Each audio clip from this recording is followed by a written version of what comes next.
Okay, so I hope you have figured this out. I said that the cosine of theta, let's get my right pen here, cosine of theta and the dot product of u and v have the same sign, right? Because they're equal to each other and the denominator is always positive. So if the dot product is positive, that means the cosine of theta is positive, obviously. And of course, that means what? Theta is acute, okay? Because acute angles from 0 to 90 degrees on quadrant 1 are the angles whose cosine is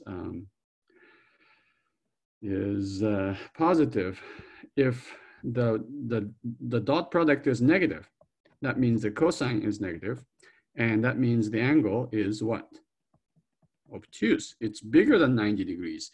Of course, the angle between two vectors, we assume it's always between 0 and 180 degrees, or 0 and pi, because I mean, if you have something bigger than pi, then you can measure the other, right?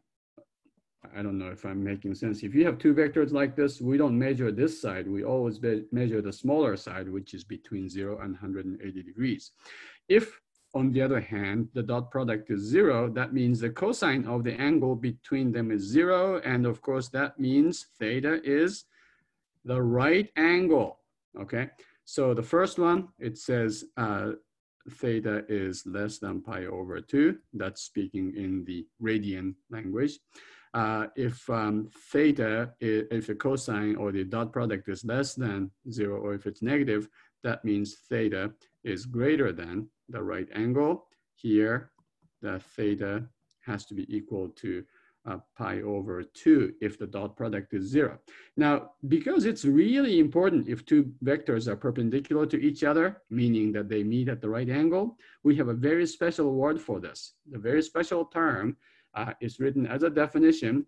U and V are called orthogonal to each other if and only if the dot product is equal to 0.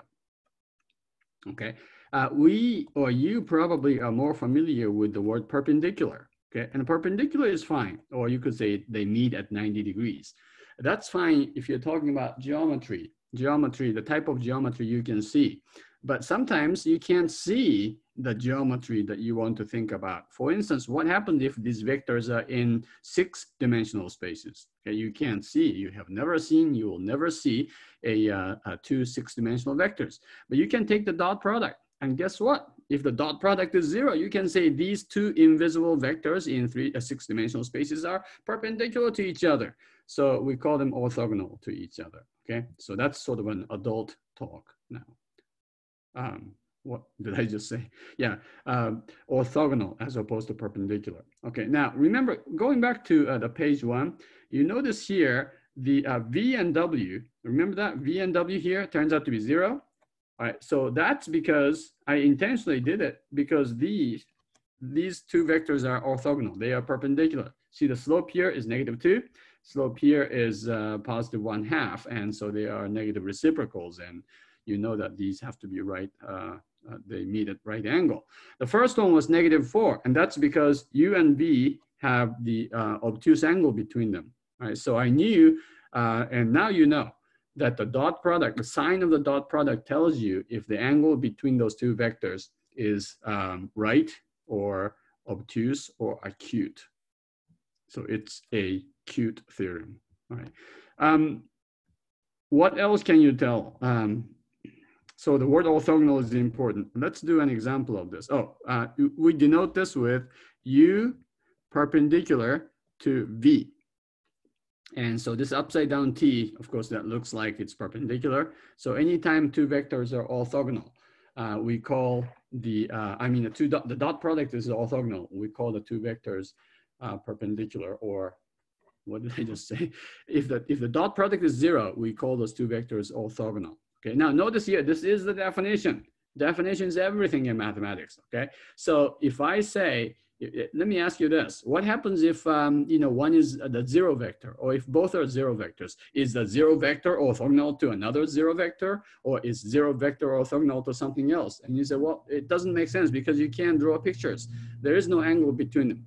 Right, you don't have angle between them. You don't have an angle between them, but what does the definition say? Okay, you have to keep asking this question if you're going to stay in mathematics. Mathematical definition.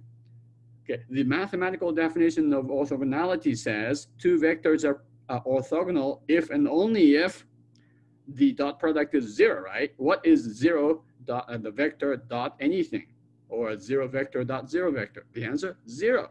So by definition, the zero vector is orthogonal to every vector, including it itself, okay?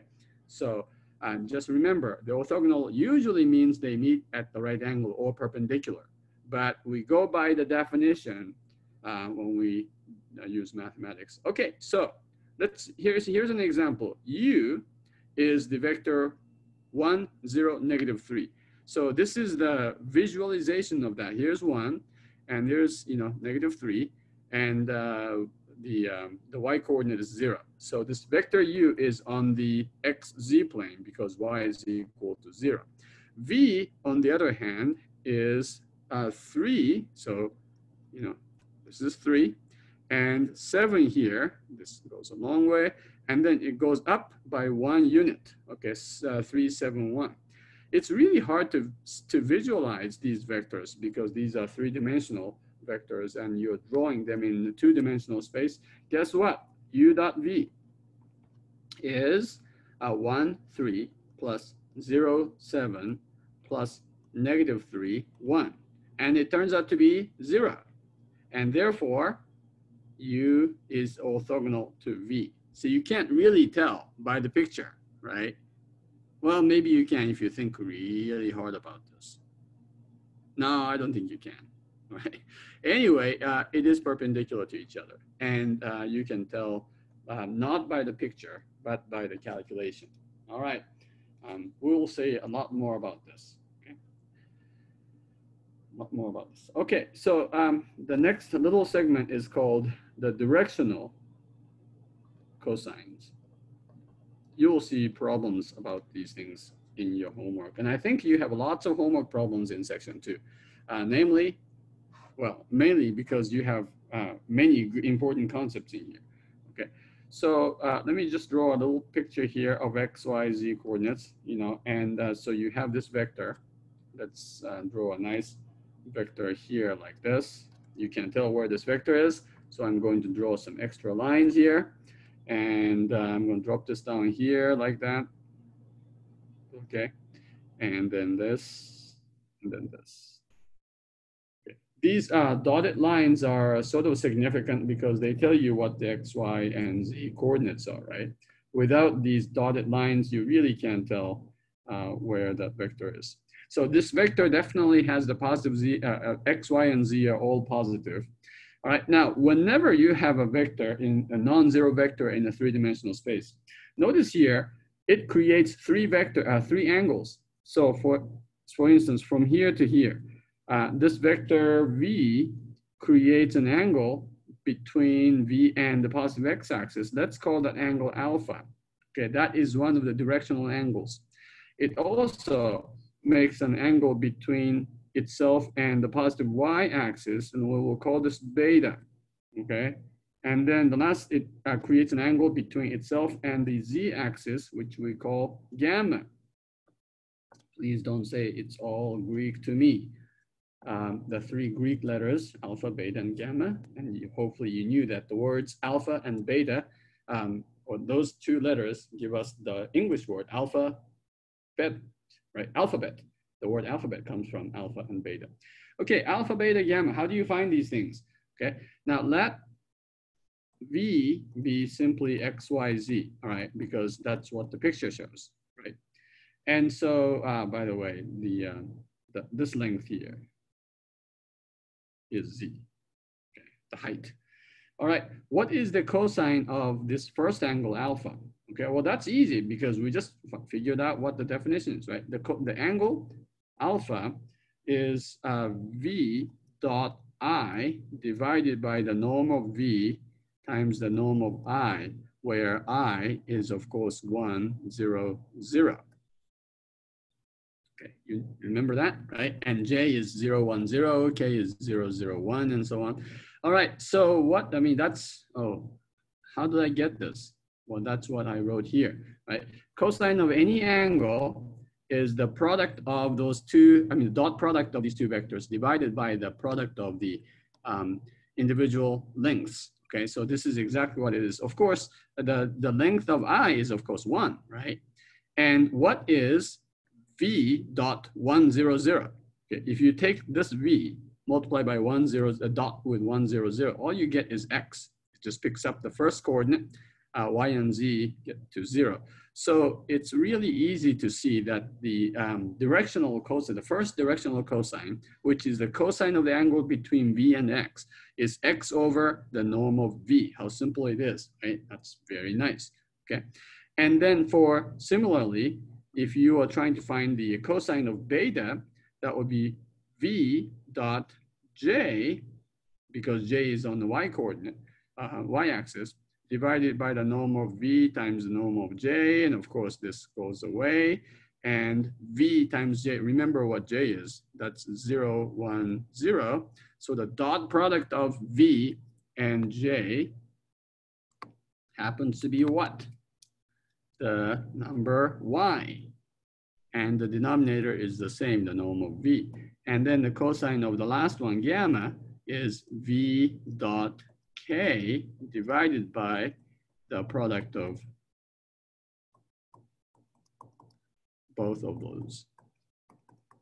Okay, so now think about, how you would do that. You have done this twice already, something very similar. So it's easy to calculate that, but the gone too much. Okay, so the dot product of V and K is simply Z, and this is 1, so the denominator is this. Okay, you'll be using this. I mean, the directional cosines are not the most important things in this course, but these are simple formulas, and you will be using these in your homework. So learn your directional cosines. I forgot to say, EG, whenever I write EG, I mean like example, right? Because EX sounds like an exercise, or EX could mean lots of things. EG is a Latin phrase abbreviated. I'm not sure what it stands for, but it means for example. Right? So here's an example.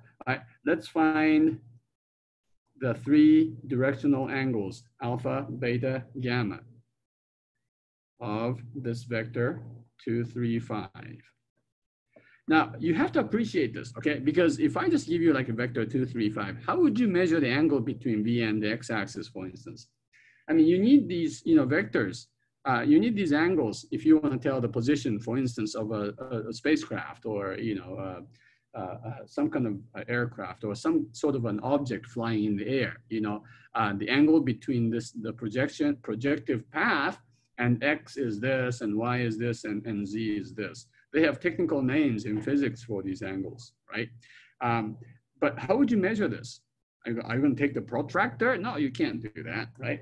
So what you can do is basically just give, a formula. That's really easy. Is that really this easy? Yeah, the cosine of alpha is 2 divided by, oh yeah, I need the norm. What's the magnitude of this vector V? Square root of, just figure this out. What is that? 2 square plus 3 square plus 5 square, right? And what is that? Maybe here. Okay, I'm going to pause this and stop this segment at this point. You'll figure out the cosine of alpha, cosine of beta, cosine of gamma, and using your calculator, find alpha, beta, and gamma.